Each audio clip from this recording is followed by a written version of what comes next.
I keep promising to be better about posting videos, but clearly I'm not, so we'll just see how it goes. This is a June TBR. I have not posted a TBR in a while, I don't think. Since, I don't think I've posted a video in a while. Time, where does it go? This is not your typical book haul, because this month I have writing goals that I need to accomplish. I have one story novel that I have actually lent out to people so that they can start reading it and giving me feedback on it. I have another story that I'm actually doing my first round of personal revisions on. I have another story that I'm writing. And then on top of that, I have all the ideas that keep flooding into my brain. So the books that I'm reading this month are really just to help me focus and to keep me on track. Folk and Fairy Tales. This was a college textbook of mine. Since one of the stories I am writing is heavily based in fairy tales, I do feel the need to constantly refresh on the ideas, and since this one incorporates many different versions of each fairy tale, it's a great book to have as a tool for me. A bit more specific is The Treasury of Irish Fairy and Folktales.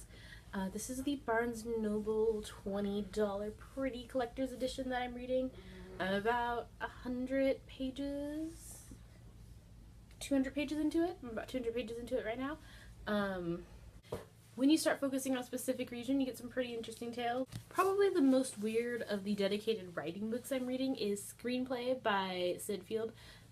This was another textbook that I had back when I took a screenwriting course in college. You can learn a lot about writing a novel from screenplays, especially when it talks about how to be active and show action. There's a tendency when writing novels to focus a lot on what's going on inside a character's head, which is something you can't do when you're writing a script for a movie. So taking some of the aspects of that really has been helping me get out of my character's head and get them moving across the page. The newest of my writing books is actually this one. It's writing fantasy and science fiction. Of the 3 stories that I have in the furthest along, they are all one of these 2. They're either fantasy or science fiction.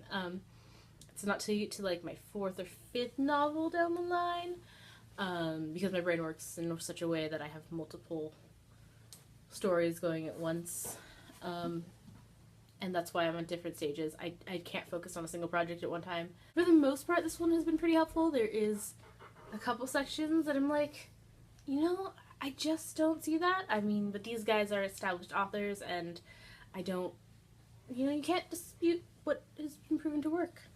Well, you can, but, doesn't mean a lot.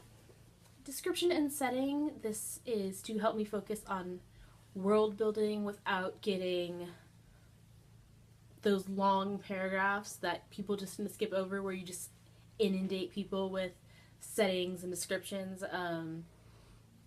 I'm using this to definitely help me integrate it more thoroughly and make it, again, a much more active story.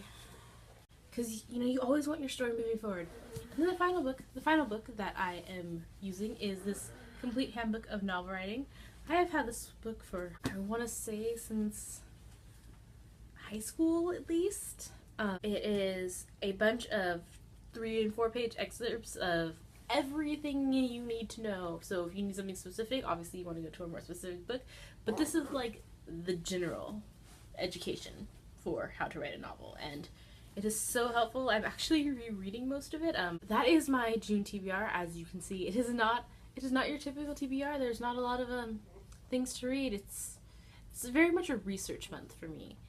But as book lovers, a lot of us also love writing and telling our own stories. So thought I would share some of the books that I've been using to help me along my journey, and maybe they can help you along yours too.